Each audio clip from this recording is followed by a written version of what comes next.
علیمہ خان بانی P T I کی بیماری کو کیش کرانا چاہتی ہیں۔ محسن نقوی نے عمران خان کے علاج میں تاخیر کا ذمہ دار علیمہ خان کو قرار دے دیا۔ وزیر داخلہ سینیٹر محسن نقوی کا کہنا ہے کہ عمران خان کے معاملے پر بھرپور سیاست کرنے کی کوشش کی گئی۔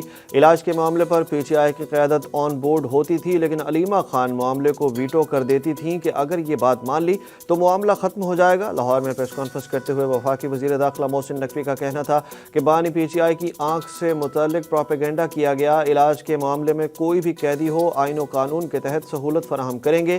عمران خان کی آنکھ کے علاج کے معاملے پر پی ٹی آئی کی قیادت سے مسلسل رابطے میں تھے۔ ہم نے پی ٹی آئی سے کہا کہ کسی معروف آئی اسپیشلسٹ کا نام دے دیں، چیک اپ کرا دیتے ہیں۔ انہوں نے کہا کہ 1 ہفتے کے لیے ہسپتال منتقل کریں، جس پر ہم نے کہا کہ یہ ممکن نہیں ہے۔ انہوں نے کہا کہ بیرسٹر گوہر دعوت کے باوجود نہ آئے۔ ان کے ڈاکٹروں نے کہا کہ یہ بہترین علاج ہو رہا ہے۔ کوشش کی گئی کہ اسلام آباد کے ریڈ زون میں خرابی پیدا کی جائے۔ ہم نے صورتحال کو خوش اسلوبی سے سنبھالا۔